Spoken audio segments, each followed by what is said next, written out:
Chapter 3. Silent Neighborhood. Rafa slaps Tom on the shoulder. He wants him to hurry up. Unlike his friend, the redhead is very excited about this investigation. Tom grabs his backpack and leaves the classroom. Suzy is already waiting in the hallway near the school's exit. The young Asian girl stops tending to her virtual farm as soon as she spots the boys and joins them on the way toward the mysterious alley. Which way is that exactly? They have no idea. The three of them walk as if heading toward Tomás's house. Their conversation stays on the usual topics. They talk about school and the electrical outage that happened earlier. Tom says nothing about the strange vision he had during the event. Neither of the others experienced anything similar. To them, it had just been a short circuit in the building's old wiring. Up to that moment, nothing unusual happens along the route. The first street they check isn't the right one. They even try going through a different path, but they always end up back on the correct route. So much so that at no point do they need to look at GPS, something Rafa wants to do constantly. Frustrated with the apparent failure, Tom looks down at the black asphalt passing beneath his feet. He notices that one of his shoelaces is practically untied. Immediately he gets annoyed at the sneaker. How is it possible that only the right shoe always comes undone? That really is curious, considering the pairs are practically identical, both made in the same place with the same materials, maybe even at the same moment, like siblings. But that doesn't matter. There's always one that won't stay tied, no matter how tight the knot. Hold on a sec, I need to tie my shoe. Tom kneels down and starts fixing his footwear. Didn't they teach you how to tie a knot when you were a kid? Rafa teases. Ha ha, Tom replies with fake annoyance. That's why I always wear slip-ons, no laces, Suzy says, interrupting Tom by showing off her footwear. See? No untying. She puts her foot on top of his and nudges it a bit. Stop it! You two are unbelievable. He gets up, and just as he's about to walk again, he notices something. Guys. What? Rafa is still laughing a little and thinks Tom is just going to complain about their teasing again, but he's wrong. We're not in the same place, are we? Tom isn't sure, but he doesn't remember any two-story houses on this street, and he definitely doesn't recall any huge homes where he saw the strange alley. Suzy starts looking around and speaks up. You're right. This place looks kind of different. I don't remember seeing these huge houses before. They look like mansions. I didn't know people this rich lived around here. They live in a well-off neighborhood, but the only people with enough money for houses this big would be Mandy's family. Yeah. Rafa also doesn't recognize the area. Something about this street bothers him, and he can't quite say why. The road stretches as far as they can see, with asphalt so black it looks freshly paved, though without the awful smell. The sidewalk is wide and lined with trees, but they're not using it. Not a single car has passed by. There are no parked cars either. Most houses have hedge fences and massive gates. Their beautiful facades are hidden. Nothing unusual for houses in this price range. What's strange is that they don't seem to belong in the neighborhood they know. Rafa, stop gawking like that and check your phone. Let's figure out exactly where we are. Suzy nudges the redhead on the shoulder to snap him out of it. Without even complaining, he quickly pulls out his phone and starts fiddling with it. It's not turning on. Weird. I didn't drain the battery. He keeps pressing the power button without success. Use yours, Suzy. This isn't looking good. Okay, let me grab it. She pulls her phone from her pocket and immediately makes a shocked face. Are you kidding me? It won't turn on. I'm sure it had battery. I was playing on it while waiting for you guys to come out. She keeps trying over and over to get the little device to work. When she realizes Tom is just standing there watching, she gets irritated and starts yelling at the spaced-out boy. Seriously, Tom? You haven't even thought about checking your phone? He quickly drops his backpack on the ground and kneels to look for the device. In that moment, he forgets that he didn't bring it with him. He's just reacting to her tone. Hold on a sec. He searches with no luck. I don't have it. No way that's a coincidence. Suzy glances around, calmer now. Tom, doesn't this street look familiar? Isn't it where you walked yesterday? I'm sure it's not the place. I'd remember these mansions. But yeah, something's definitely weird here. Rafa puts his phone away and says, "Guys, we might as well keep going." The three of them look at each other and say nothing for a few seconds. They don't feel scared, only a curiosity stronger than anything they've ever felt. Tom looks behind him. The street stretches endlessly, trees sway gently in the breeze, and sunlight lazily filters through green leaves. Everything is too normal to be real. There's nothing else around, no noise from people, cars, dogs, or birds. Only them. He turns back to his friends.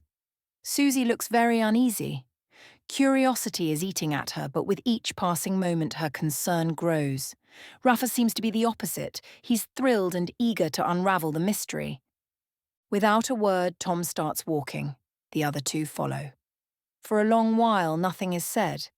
They just walk and quietly observe their surroundings. Minutes later, they resume their usual chatter, but now it's about what might be happening. "There's only one explanation, man. We're in another dimension, that's the only answer." Rafa begins in a serious tone. Suzy just gives him a "don't be ridiculous" look, which she eventually says aloud. "Ugh, don't be ridiculous. It's not like we're in that episode Stopover in a Quiet Town, The Twilight Zone 1964. We just ended up in a different neighborhood. We must have taken a wrong turn back there." She sounds confident, but it's just an act. "Stop over what?" Rafa has no clue what she's talking about. "I don't think we're in another neighborhood, because with how long we've been walking and the direction we've been going, we should have already crossed the library street." The public library is huge and serves as a landmark for everyone in town. Not only because it's in the very center and has a large plaza in front of it, but also because of the street it's on. An avenue that runs almost the entire city east to west. Not every street crosses the main one. Some kind of slant off. This might be one of those. Rafa tries to explain using his hands to illustrate. Slant off? Oh my God, speak properly. You sound like a second grader. Suzy mocks him as if annoyed. How do you even know what direction we're heading in? We don't even have a map anymore. You're really on my case today. He crosses his arms dramatically. I know because I had to learn when I was a scout. You can use the sun as a compass. Now that the redhead stops to observe the sun, he realizes its position doesn't match the time. It was already past 4 p.m., but the sun looks like it's at its noon peak. Guys, if this were just an unknown neighborhood, I'd be fine. But something really weird is going on. Seriously, we've been walking for what? 20 minutes? Suzy nods. Rafa thinks it's probably been a bit longer. None of them wear watches, and with their phones dead, they have no sense of time.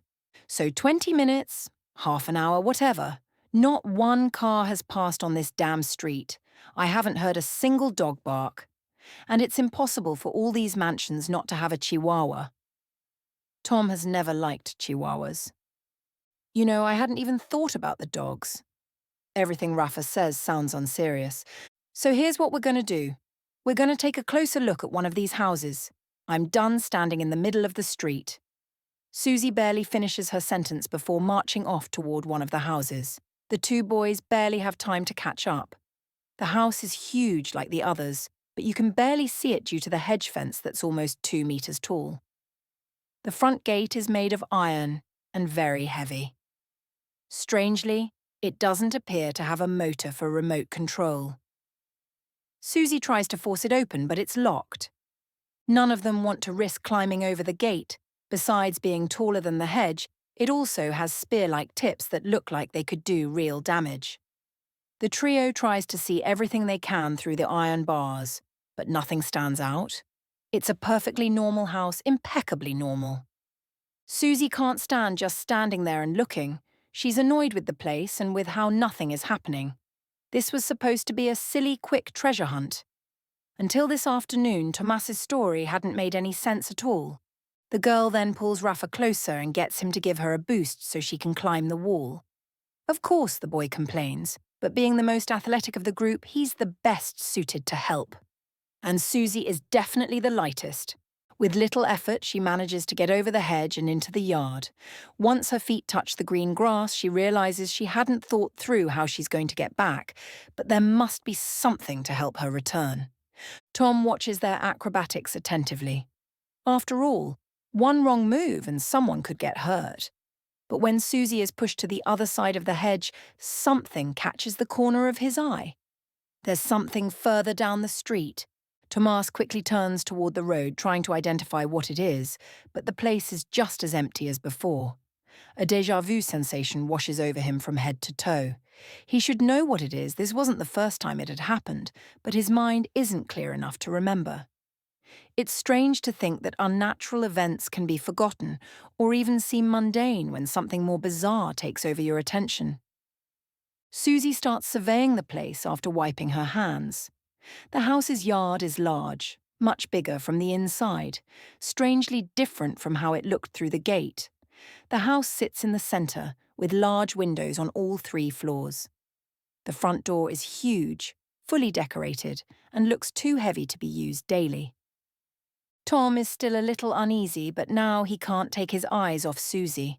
He doesn't want anything to happen to his friend.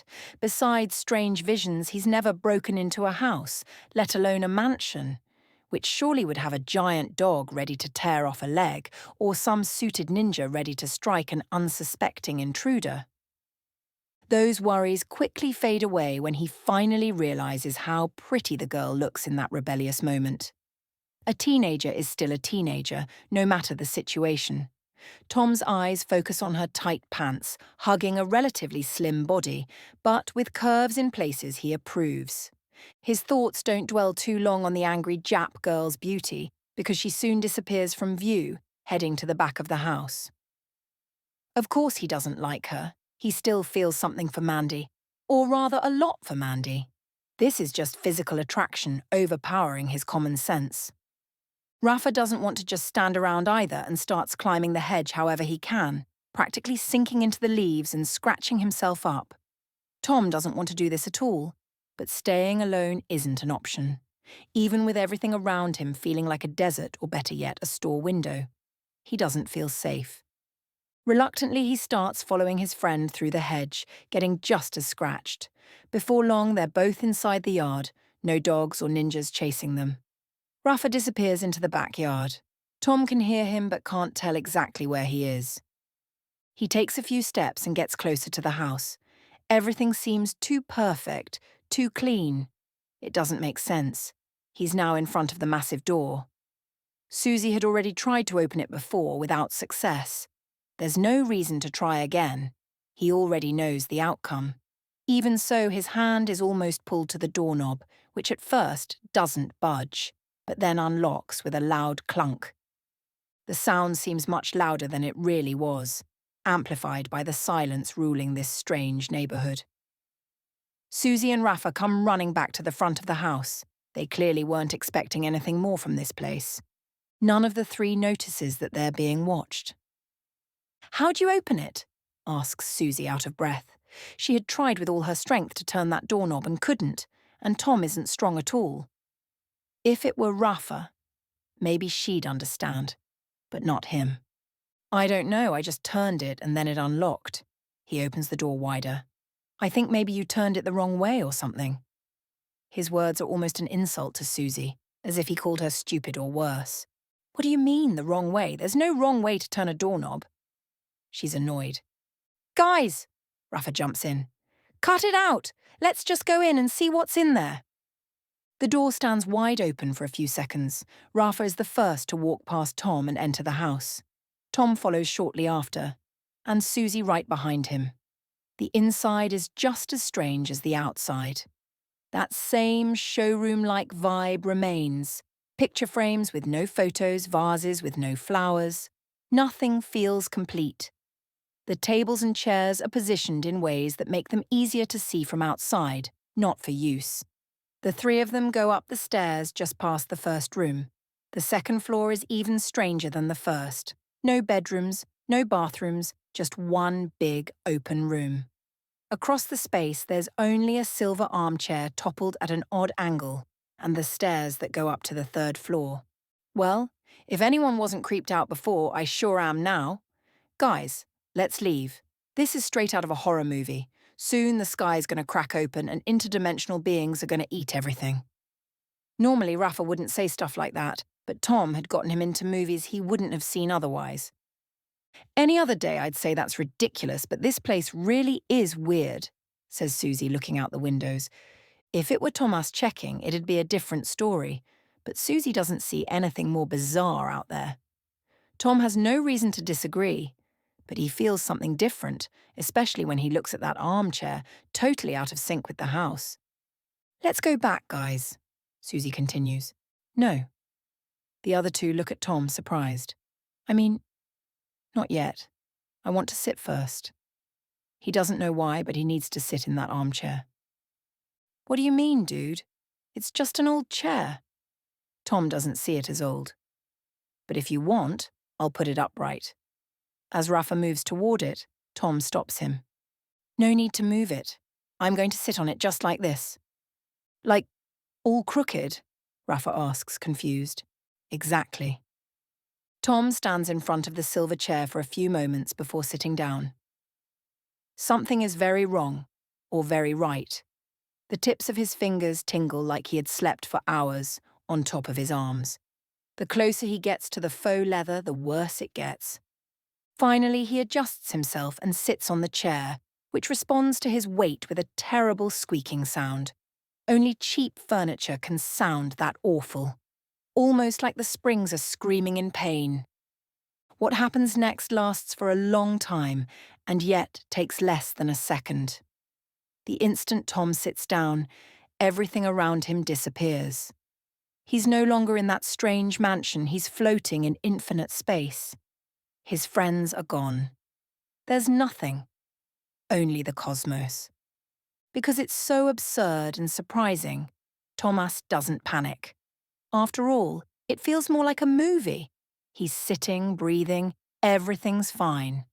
Aside from the space around him, nothing is unusual. After a few seconds, he starts looking for something, anything, to give him a clue where he is. Even in space, if he could see Earth or the moon, he could guess something, but there's nothing. Or at least nothing he can see.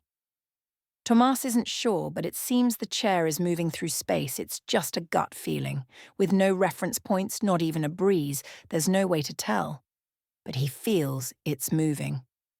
And he's right. Tom should trust his instincts more. If there's one thing about him that isn't mediocre, it's how the universe helps him. It doesn't take long for the sensation to be confirmed. The chair is indeed in motion. The odd spaceship heads toward a peculiar structure in deep space. Far away, but rapidly approaching, is a palace worthy of a fantasy movie. Massive. A golden structure with towers, gardens, and majestic domes. A castle. Tom isn't an architect, but he can usually tell if something has European, Arab, or Eastern influences. The closer he gets, the less that helps. Its style resembles something out of 1001 Nights or Aladdin, but distorted, twisted, and unnatural. Nothing about it looks evil or creepy, but it's a castle built in a way that ignores the laws of physics. The silver chair slows down and begins descending towards the gardens that lead to the palace entrance. The whole structure floats in space as if the land it was built on had been ripped from Earth and carried away. When the chair finally lands, Tom feels tense. Should he get up and enter the palace? Now that he's here, there's no turning back. His hands grip the chair's arms and he leans forward. The instant his body leaves the silver leather, Tomás blacks out. A crushing pain wakes him. Everything is dark around him. The air is cold and slightly damp. His left arm hurts badly. Struggling, Tom tries to stand and figure out where he is. Clearly he's not home, but something similar to the alley event happened again. Is it lucky to survive a terrifying experience? Or is it unlucky to have ended up in one in the first place? Even exhausted and aching in places that shouldn't hurt for another 60 years, Tom takes a few steps. Now that his eyes are used to the dark, he sees he's in some kind of room. There are cardboard boxes in one corner, some shelves and file cabinets in others. He doesn't realise it, but the place is old, the metal furniture already rust brown. Nothing here has been used in at least 10 years, maybe more. Most importantly, there's a door hidden behind the boxes. That should make Tom curious if he weren't completely wrecked. With his weak, bruised arms, Tomás knocks over the boxes blocking the door. Most of them seem empty. There's no doorknob to open it. Just a push from the exhausted boy is enough to make it budge. A faint light leaks through the widening crack. It's the full moon shining in a clear night sky. As he steps through the door, he realizes he's in some kind of empty parking lot. The only car in sight is a toppled shopping cart missing 2 wheels. Tom looks around. It's not easy, but he recognizes where he ended up. It's the shell of an old abandoned shopping centre near the southern edge of town. Its interior has been completely dismantled, leaving only the outer structure. He looks behind him at the room where he mysteriously woke up minutes ago. It's still there, a physical reminder that he's not crazy or on drugs. But the door isn't normal. From inside, it looks like a door, but from outside, it blends completely with the decrepit shopping wall. A literal secret passage. Tom can't make sense of it, but in his mind, nothing is too absurd to believe anymore. Still, he doesn't want to close that door. He imagines if he does, the room might disappear just like it appeared. But that's not what happens. Even closing it several times, it opens again. That makes him feel incredibly happy. Maybe the first time he's felt good since Mandy dumped him. Even the pain in his body seems to ease. Now a bit calmer and with moonlight helping, Tom looks over his body. No wonder he's in pain all over. His left arm is bruised like it took a hit. His right arm has cuts, already scarring. His pants are barely staying up by miracle. No homeless person would wear something so torn.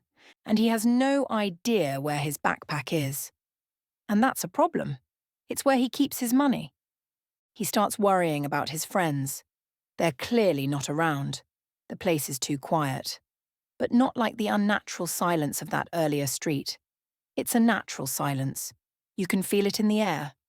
With nothing else to do, he begins to walk. Every step is painful. It won't be an easy walk, especially since he has no clue how to get home.